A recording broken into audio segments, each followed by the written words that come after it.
on this. Step aside, pro. What's up? Oh, rubbish. Oh, you don't like my song? I'm sorry. I'm sorry. Anyway, speaking of rubbish, somebody from overseas sent me an email, so hang on tight. Dope. So somebody likes it.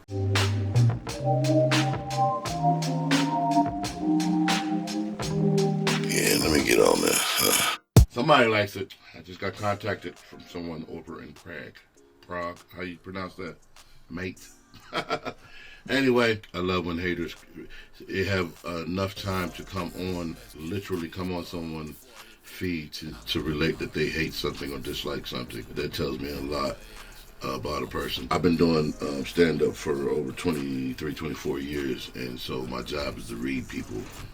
And so people like that are usually miserable individuals who have nothing else better to do. It be that simple cliche shit. You know what I'm saying? It be that simple cliche shit that you tell kids they just hate themselves and blah blah blah blah blah. It be true. It be true and relevant and grown ass adults, grown people that say they're grown. I don't understand what that means. But anyway, that's exciting. The record label wants to chop it up. Let me put this so I remember to contact them back. And for Step Aside, Mr. Step Aside, let's play him another song that he won't like. Let's play something. I do pop music too, so I'm gonna play my first pop song called Control. This is doing pretty good. Matter of fact, let me not play that. Let me play a song that I saw the other day. Had over 2,000 streams. It's doing pretty good. And it's called A Moment. So people are liking this song. This is under my alter ego, Mr. Woosaa. I hope you enjoy it. This is called A Moment by Mr. Woosaa. Dual personalities, my alter ego. A flickering moment. It felt like a lifetime. I don't know how this could be. My heart is frozen. Time passes quickly, but love is eternity. Don't wanna let go. This moment is fleeting, like waves in the sea. I wanna know why hearts keep on beating, but the clock is still fleeting now. I want to fly to the world beyond the sky. I want to go to a place where I can be alone. I want to fly to the world beyond the sky. I want to go to a place where I can be alone. I've tried all the ways to feel alive, but except for you, everything's now empty. If you ask me for to sing, I'll die. You're the one for me, but like me is plenty. One day, you'll wrap your arms around me.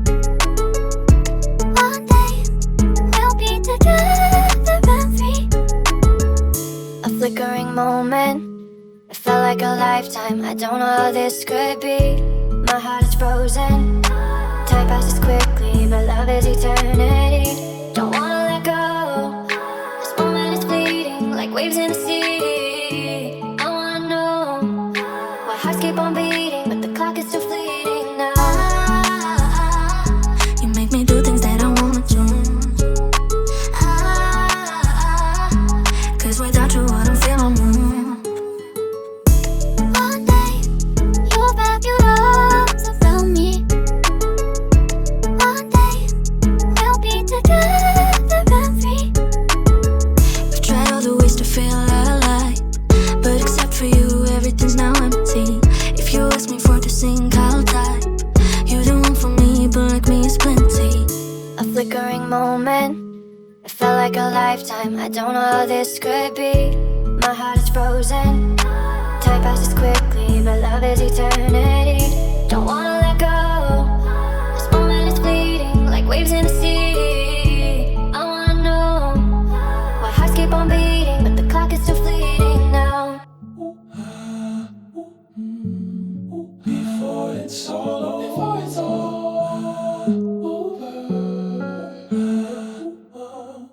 A flickering moment. It felt like a lifetime. I don't know how this could be. My heart is frozen. Time passes quickly, but love is eternity. Don't wanna let go. This moment is fleeting, like waves in the sea. I wanna know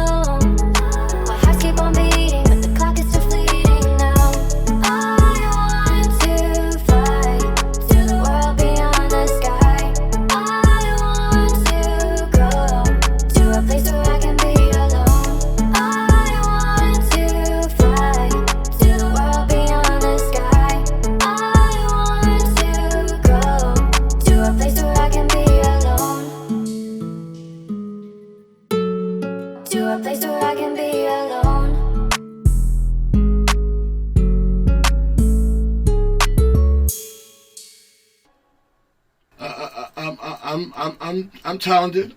I can make white people laugh, black people, English people. You know, I got skill sets. I do more than one thing. I might not be able to juggle and rub my belly at the same time, but let me see if we get two.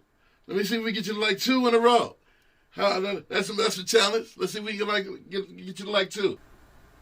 I wonder if you were on while Underwater was playing. I don't think you were on when Underwater was playing. So I'm going to play Underwater again, because I don't think you were on. Because you can't say what you just said and have listened to this song. You can't.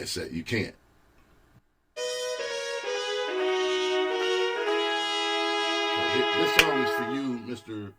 Step Aside. You can't say what you said and listen to the song. And we take you seriously.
Cause it doesn't mean so much in the end. Yeah.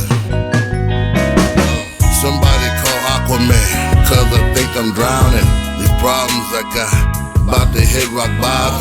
Be thinking ill shit, to get to tomorrow. Miles to feed, tired of borrowing. Landlord raising rent, seem like every Friday. Be fucking with these bookers with ill intent, irregardless. Taking chances with my freedom, hoping to get a pardon.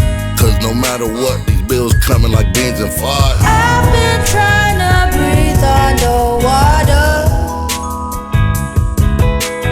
I've been trying to hide cause I'm scared. Confusing with just one from the other. Cause it doesn't mean so much in the end. You know what? I feel you. Shit's hard. All these expectations, dreams and fascinations, privilege versus discrimination, haters within your own pigmentation, indoctrination by segregation. Having your own mind could get you involuntary penetration via mass incarceration.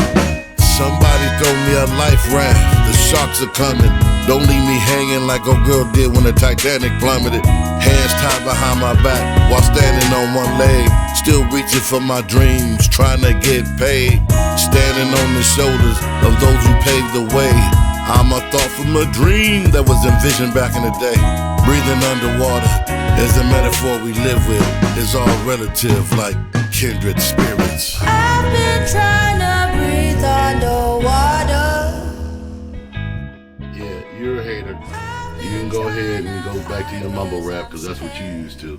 That's real hip hop, brother.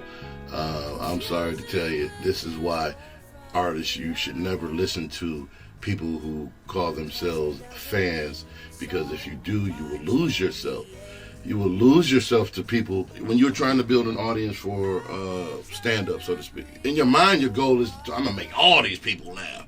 And I used to do that consistently and that was my goal. I'd get offended if somebody wasn't back there, this, that, the third. If you ain't offending some people, you ain't doing your job. You ain't offending a couple people, you ain't doing your job, because you're not there to get everybody to like you. It's great that if they do, you're there to get people to think about the things that you are poking fun at and making fun of. Had I listened, man, I can tell you some stories of people that call themselves trying to sabotage you. That's what they do. They try to sabotage you. I heard LL say it. I'm glad I said it before he said it on the Breakfast Club. But he concurred with my thought process. And that's why you don't see too many LL features or LL collabing with folks. Matter of fact, he did a song with 50. I think he did an album with 50. He did an album with 50 Cent that we have never heard, because he said that when they finished the album, it wasn't him.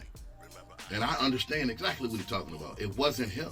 That's not him. That's not his persona. That's not his character. I remember seeing an interview where I want to say they told him not to do "I Need Love." That was one of his #1 joints, because it don't look cool, or he ain't. I'm not trying to be a Scarface. I'm not trying to sound like a Scarface. I don't sound like anybody. That's why you get rejection in the beginning of your career. And this ain't the beginning of my career. I've been rapping for a long time.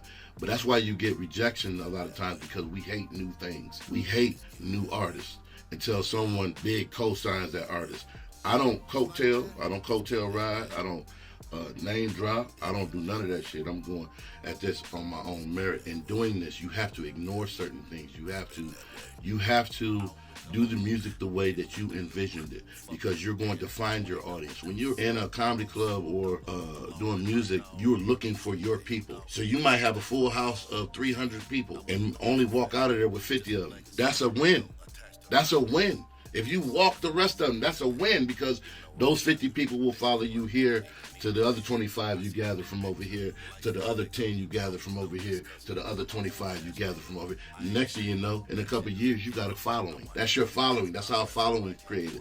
You ain't going to win over everybody. I could try to win over people by playing certain things and doing certain things, but you're not going to win over it. But a lot of people like this cookie cutter, sound the same type of shit, which they think is rap or hip hop. It's their version or their interpretation for their era, which I can respect, because our version and interpretation for my era. I'm a 50-year-old rapper.